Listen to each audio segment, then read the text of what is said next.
Hey, everyone. Welcome back to the show. Greetings from a snowy Gretna, Nebraska this week. We're pretty snowed in here at Hetra, but that's not going to stop us. The show will go on. You're listening to the Not Just a Pony Ride podcast, the community that's exclusive to the EAS industry, where we believe the magic that happens with our equine partners is not only fun for our participants, but it's a skill, a science, a business, and for so many of us, a place to belong. I'm your host, Katie Ott, OT and CTRI here at Hetra in Gretna, Nebraska, and we're excited to kick off another show. So today I have Lynn Acton. She was just a phenomenal woman to talk with. So much of what she said, I'm like, yes, that's what we do here, and that's what we believe too. So it was nice to meet a kindred spirit here in the horse world. She was such a joy to talk to, in fact, that we talked for a really long time. So this is part one of a part two series with Lynn. And Shelby Schultz, our program director, also joined us for this discussion. So you're going to get a little bit of everything in this episode. You are going to get part one of Lynn's thoughts on how to make horses feel safe. She wrote a book called What Do Horses Really Want? And it is just packed full of really good information. Today, she's going to talk a little bit about kind of her list of characteristics that she believes help horses feel safe. And you're going to get the first part of the list. You have to tune into part two for the rest of the list. But specifically, we're going to talk about human body language, being aware of equine emotions, and using different learning modes to engage desired response. So enjoy this episode. We want to know what you think about it. Please go over to the Facebook page, go over to our Instagram, tell us what you think about the episode, and leave us a review. So if you really like this show, you really like this episode, go down, give us a 5-star rating and review it and tell us what you think. Those reviews help us continue to stay in front of the audience that we're really trying to reach so that ultimately we can touch more participant lives, because that's what we're all about, right? Okay, well, enjoy Lynn.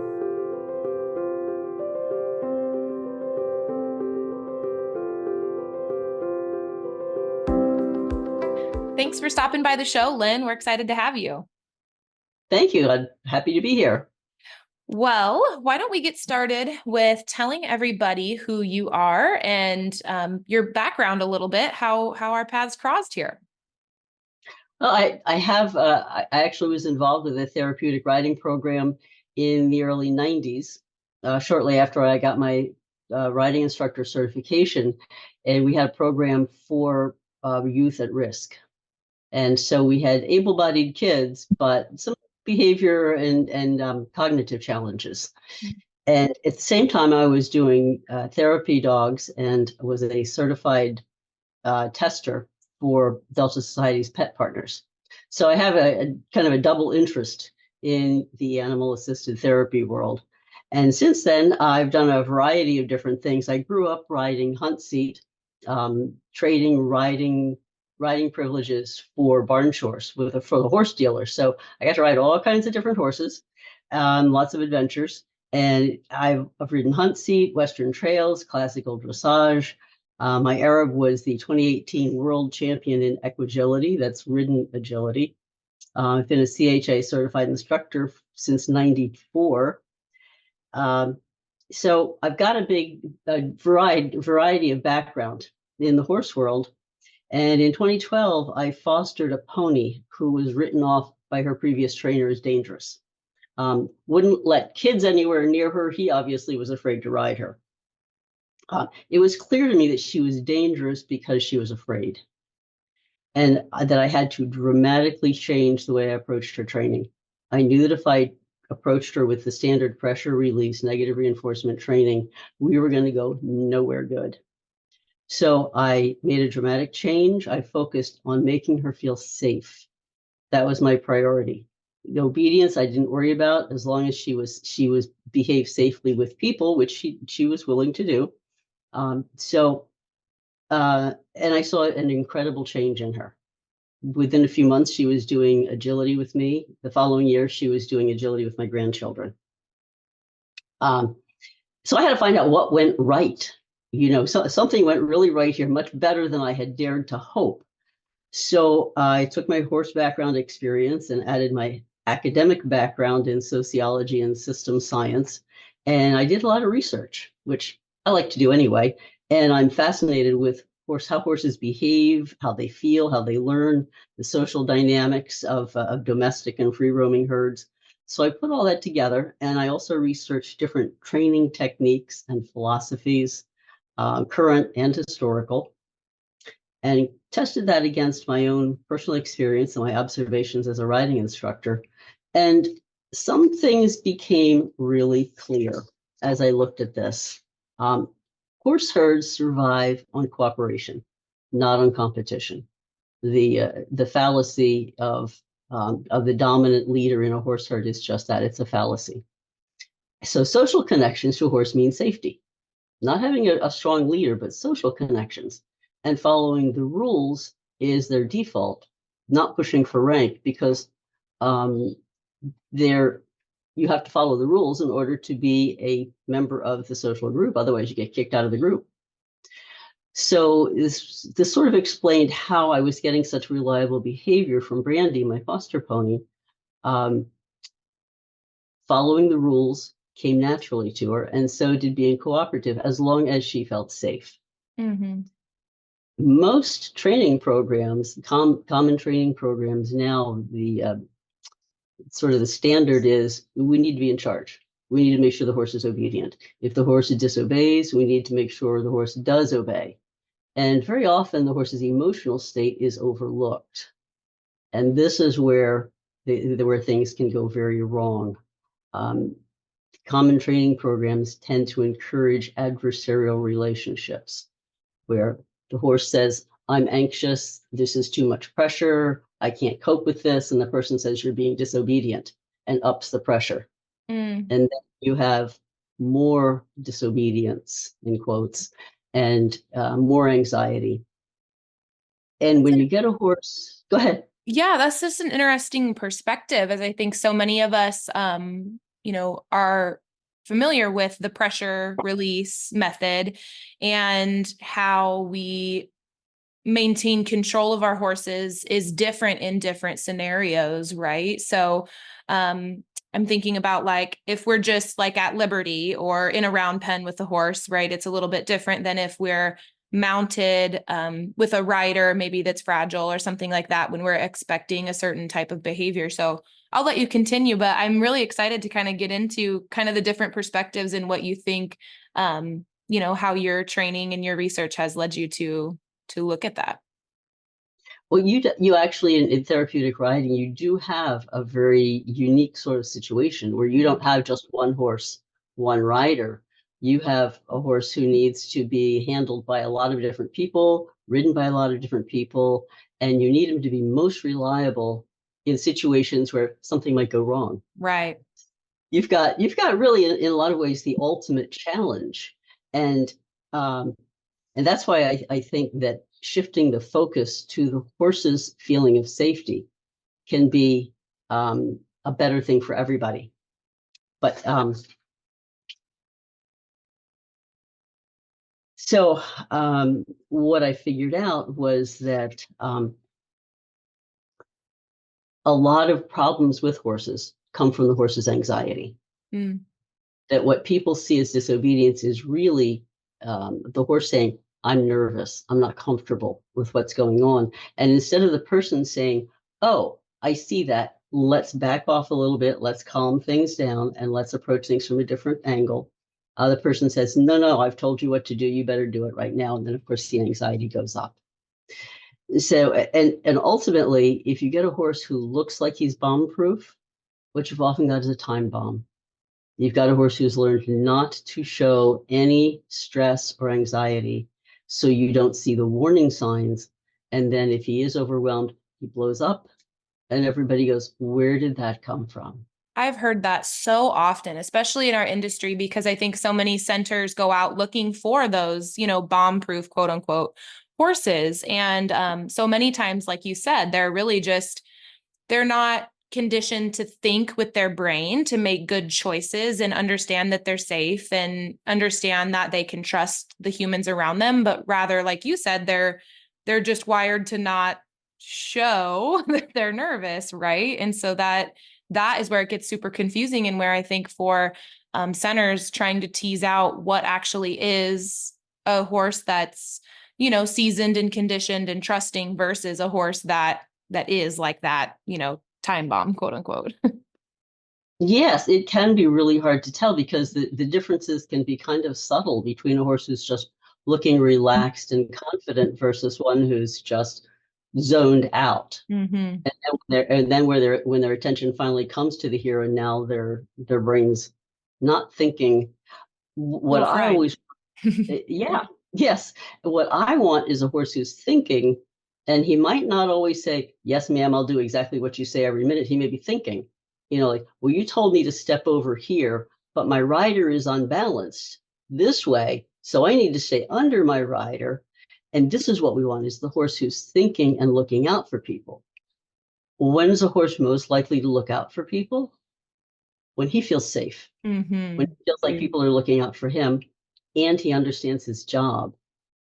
Speaking of that, I had an incredible moment last night where I was in the arena teaching, and I had a participant that when we came around a corner and they got a little bit off center, well, then my horse wanted to track a little bit to the right, and so then I was looking at that and I'm like, I could see my leader like letting him track to the right a little bit, giving him the freedom to do that. And she's a fantastic horse leader. And so I just said, let's stop and look at what's going on here. And sure enough, they were off just a little bit to the right. And that horse was trying to tell us, I need to be under my rider, right? And I think Yes, so many times that situation could have gone differently, where the leader says, no, get over here. I want you to be, in this position, and this is what we're supposed to be doing. When if we give our horses a chance to tell us what's going on, as long as we're all safe, right? And we're educated and trained enough to see those signs, we can help everybody stay safe and much more successful, right? exactly. Yes. And I think too, when we have the adversarial, I've got to be boss scenario, surely that's not the best thing for most of your clients. As a riding instructor, I see that sometimes the people who are most intuitively sensitive to a horse are beginners.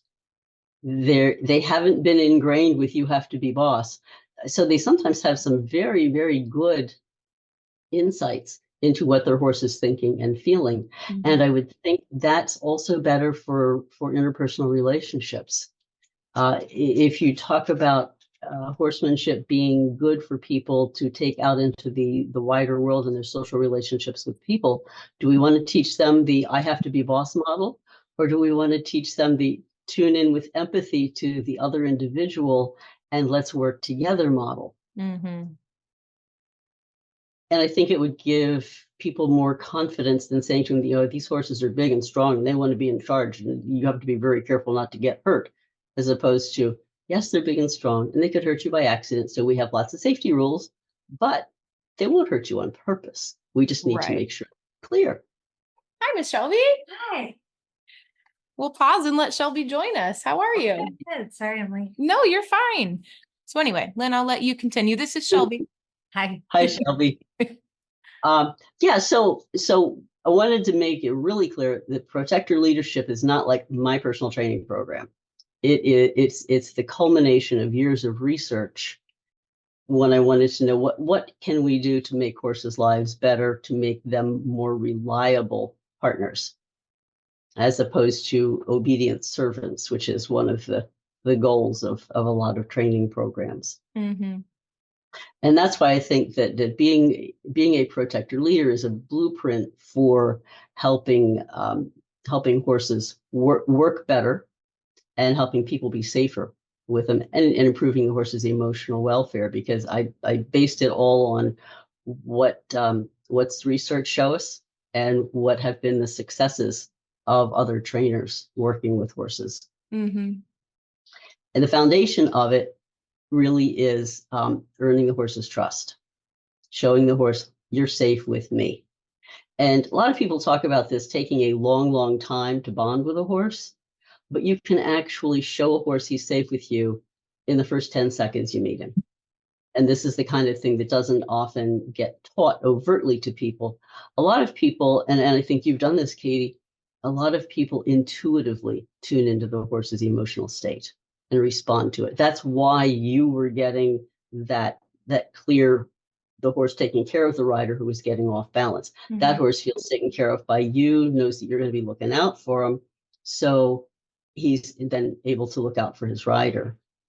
And a lot of people do that intuitively, but what I tried to do is characterize specific steps for people who may not be clear on how do you make this happen, or how do you teach somebody else to do it. This podcast is sponsored in part by Wooden Horse Corporation and the Equicizer. The Equicizer, a handcrafted, non-motorized mechanical horse, is currently being used by hundreds of equine assisted services programs worldwide. The Equicizer requires no electricity, tools, or maintenance and can be used anywhere, indoors or out, for evaluations, warm-ups, stretching before lessons, mounting and dismounting practice, emergency procedures, or volunteer training. The Equicizer can also aid in reducing fear and building confidence for both students, clients, and volunteers. It can easily carry the weight of 2 adults, offering the option to ride tandemly for those riders who may need more support. To learn more about the Equicizer for your equine assisted activities, visit equicizer.com. That's EQUICIZER.com. And the first step is just show the horse when you first meet him that you respect his personal space. It's like so simple, but you've probably seen lots of people do it. You see the horse, you just walk up and grab his lead line, grab his reins. I've seen people walk up, grab the reins, stick their foot in the stirrup, never say hello to the horse, never introduce themselves. And most horses learn to tolerate this, but horses' natural social order says you're supposed to at least acknowledge that you're entering somebody else's personal space first. And that makes sense. I think at Hetra we try hard to respect our horse's personal space, not only with our volunteers and our instructors, but also our participants. You know, we teach them like the horse handshake, we call it, where like they offer kind of their knuckles, you know, and say hi and let them smell them. You know, we don't just like bum rush in and rub them right on the nose, right? Like we kind of give them the opportunity to enter our personal space. And I think that's something we value here. Mm-hmm. Yes, and that's perfect. So yours is the kind of program that I was looking at going, yes, this is what works for horses. Mm-hmm. This is how we get reliable horses. So when horses feel that we're a safe place to be, then they want to be with us. Mm-hmm. And they're not so hard to catch. It's more comfortable for them to be groomed. The next thing that and I came up with basically a list of characteristics that work. And I'm guessing that you are already doing most of these based on the success that I'm hearing about your program. Well, thank you. The second one is using clear body language. So many people lead a horse based on pressure. You start walking, and when the horse feels the pressure on his lead, then he goes with you. And then when you stop, he walks to the end of the lead and stops when he feels the pressure. Mm-hmm. And that's not the best way to coordinate with a horse or to keep a horse tuned into. He doesn't have to tune in other words. He's like, I didn't really feel any pressure on my lead, so I can just like daydream here. But if you ask the horse to lead based on watching your body language, then he has to stay tuned in. Mm-hmm. And using body language, I like to use the body language that invites horses to stay with you. Mm-hmm. Instead of the pressure body language. So a lot of people say, oh, I'm using body language. I put him in a round pen and I do this, or I wave my rope or my whip or whatever, and he moves. But that's all body language says, go away, go away. If you want the horse to want to be with you, you use body language that says, come with me. Let's walk together. That's an interesting perspective. Yeah.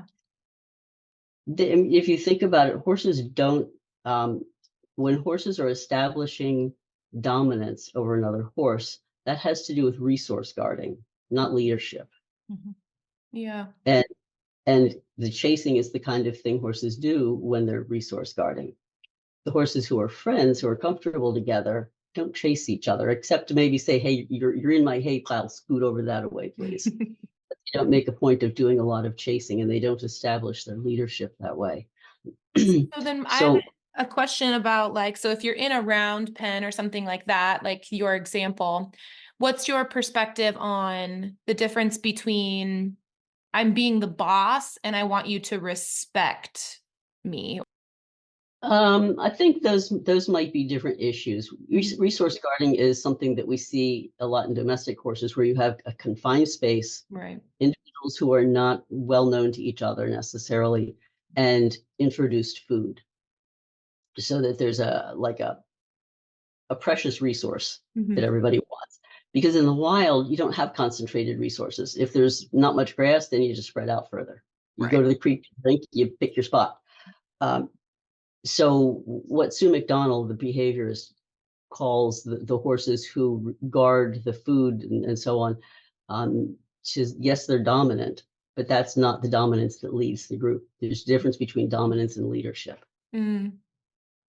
And leaders are followed because they have the social connections that make everybody feel safe. So in the wild, when a horse decides she's going to go off to a different different grazing area or a different shelter or something, when she starts moving, how many other horses follow her depends on how many friends she has, how many social connections she has.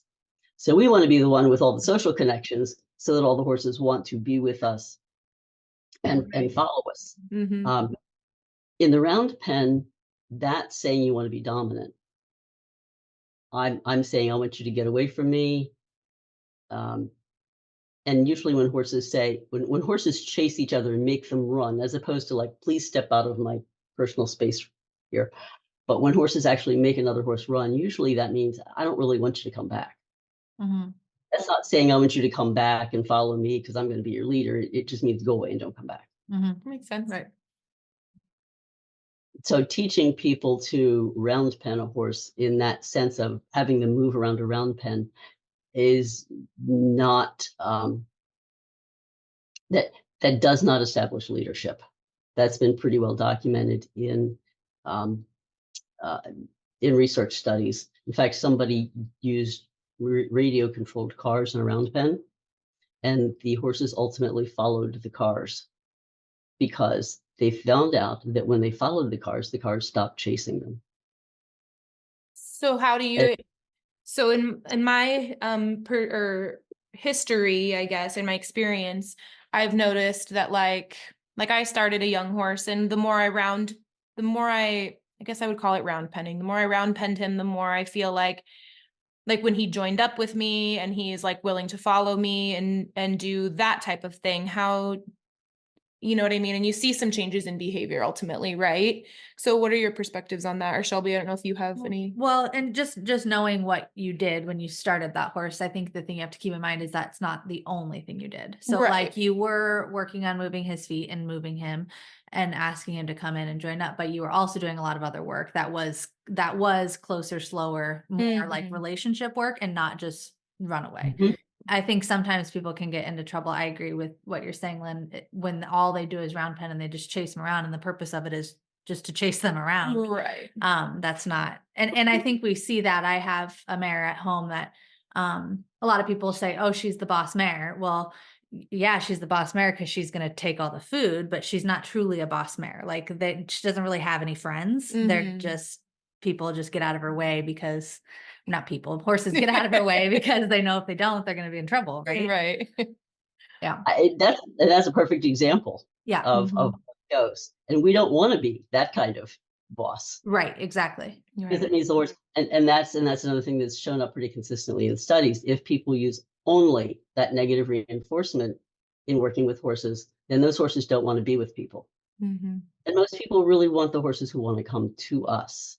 And I think, as you described what you did, Katie, you were clearly doing other things with your horse besides the round pen work. And I expect too, you did not overdo it. Once she learned that you wanted her to follow you, you stopped. So she didn't have the extra, what the heck am I being chased for? Right. Trauma, really, which a lot of horses end up suffering from. Sorry, I mean to derail our conversation. Not at all. I think that was a really important direction to go. Yeah. So what's step 3 in your process of helping horses feel safe? Listen to them. Just watch their emotions. Mm-hmm. It's kind of been popular in some areas to say, well, that's anthropomorphic. Well, it's not at all. All mammals share the same 7 core emotions. That's been clearly established. The work of Jaak Pansep was very important in that. He was, in fact, in the 90s. He was the original neuroscientist who studied brain chemistry and found and demonstrated, beyond anybody's arguing anymore, demonstrated that all mammals share the same 7 core emotions, and that behavior then, of course, follows the emotions. So if we watch a horse's emotions, we get a good sense of what behavior is going to happen.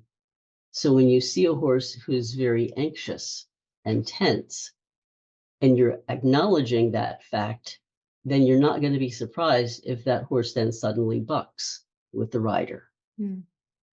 Whereas the rider might be going, where'd that come from? Why'd he do that? If the rider wasn't paying attention to that. And I have seen this happen in a clinic where a horse was clearly very stressed and upset by his rider who couldn't sit the trot, bouncing on his back. And about half an hour into the lesson, the horse had been incredibly tolerant and finally just let out a little buck, like to say, hey, I'm really getting upset here. Mm-hmm. And the rider and the clinician said, where'd that come from? So even people who have a high level of technical skill, and sometimes those people are the worst, overlook the horse's emotions. So I have a question. I think it's something that we are always thinking about at Hetra is how do we get our new therapists or new instructors that come to our center to be more in tune to those horse emotions and like subtle signs and things like that of like just, when to discontinue an activity or something like that. Do you have any advice for getting people more in tune to horse emotions? Oh, I wish I had some magic ideas there, because I think it's really hard. We've been told for so many years, well, you have to be in charge. Move the feet, watch the feet, make the horse do what you told him to do. And so people are really taught overtly to tune out the horse's emotions. And at the same time, we're told that if we tune into their emotions, we say, wait, we need to slow down. He's getting nervous. We get told, the horse has to be obedient. You're going to get yourself hurt if you don't make that horse obey you. Mm. So I think a lot of people, especially more advanced people, get really conditioned to tuning out emotions. So how you get them to tune in, I think first, maybe they need to have some sense of some willingness to shift gears and say, okay, behavior is a result of emotions. That's just biology. All behavior is prompted by an emotion. If I can look for that emotion before the behavior happens, then I can guess what the behavior is going to be. And then you can look at your horse. Go ahead, Shelby. You had something to say? I was just gonna say, I think it's hours and hours and hours and hours of intentionally watching for those emotions. Mm-hmm. It has to be, like you said, Lynn, very intentional observation of those emotions and of those behaviors and of those reactions that horses have, but it takes thousands of hours to do it. And I've had people ask me that for years. Well, how do you get to be so intuitive? Well, I've watched horses for thousands and thousands and thousands of hours. I'm in the same boat. I don't know how you teach it faster. You just, and some people are naturally more intuitive than others, but it's time. It's just time and time and time. I don't think you can cheat the system, unfortunately. Like so many other important things, it takes time to learn it. But I do see that a lot of people who are new to horses are very intuitive because they haven't been taught to tune it out. So they won't see the subtle levels that you do, but they will have some sense of whether the horse's emotion is positive or negative. Mm-hmm. Is the body going tense, or is the horse looking relaxed and tuned in? And that's the most important thing for people to look at is the emotion positive or negative? Because the negative emotions are panic or grief and rage and anxiety, fear. And usually fear is the one that you see first, unless you have separation anxiety. That's the emotion grief, technically. And I'm guessing you probably don't have to deal with a lot of separation anxiety because you've got horses working more or less in close proximity. So most often, if somebody's seeing a negative emotion, they're going to be seeing anxiety. And it doesn't have to be very difficult to deal with that. Very often, all you have to do about anxiety is pause and give the horse a minute to think things through, or give yourself a moment to assess the situation. And so I think one thing we can tell people who are new at this is that it rarely hurts to just pause and give the horse a minute to breathe with him, think about what's going on. And I've seen beginners come up with some very intuitive interpretations. I had a student one time whose horse was just slower than molasses one day. Everything she did, the horse was in slow motion. And so I finally said to her, I said, what do you think's going on here? And she said, I think Sunshine is going slow to take care of me because I don't feel good today. And that was exactly what I was seeing. And this was somebody who was like lesson number 6. So I think if we encourage it, and then you're modeling it too, Shelby, that's super important. Mm-hmm. You model that. And if you comment to people and interpret what you're seeing, then you're giving them the tools to see and the language to interpret and talk about it. Yeah, I think that's something important that we should, all be doing as instructors and therapists in the arena is, we always do a check-in with them, with my participant, like, how are you feeling today? How was school? Or, whatever, and then I always ask, like, how's Sunshine feeling today? What do you think? Kind of like, well, her ears look relaxed or her body feels, loose or whatever, like just kind of giving them language to observe those things, I think helps our participants feel more comfortable and educated, but also like gives them the tools that they need to, be successful. Yes. And at the same time, you're encouraging their empathy for another individual, which is going to serve them well in life in general. Right. What's the next step? Well, next step is one where, and this ties into your horses needing to learn to deal with a lot of different things. And that is using learning modes that engage their innate intelligence. Conditioned response, the pressure release sort of thing. We can't get away from that. That's an absolute integral part of horsemanship. If you don't have pressure, you don't have any way to give your horse cues when you're riding. So I'm not trying to get rid of negative reinforcement. We'll always need that. But horses have 3 other ways they learn. They learn through positive reinforcement, also through social learning and investigative behavior. I hate to cut off a good thing. I know you guys are thinking, what are those learning modes? How do we develop the learning modes? What else are we going to learn from Lynn? She has 4 more characteristics to share with us to really engage horses in feeling safe with their people. So come back for next week. Next week's going to be part 2, and we're excited to share more of that with you. As a reminder, head over to our Facebook page, our Instagram, our Patreon, and give us a shout out. Let us know what you think about the episode, and we'll see you next week.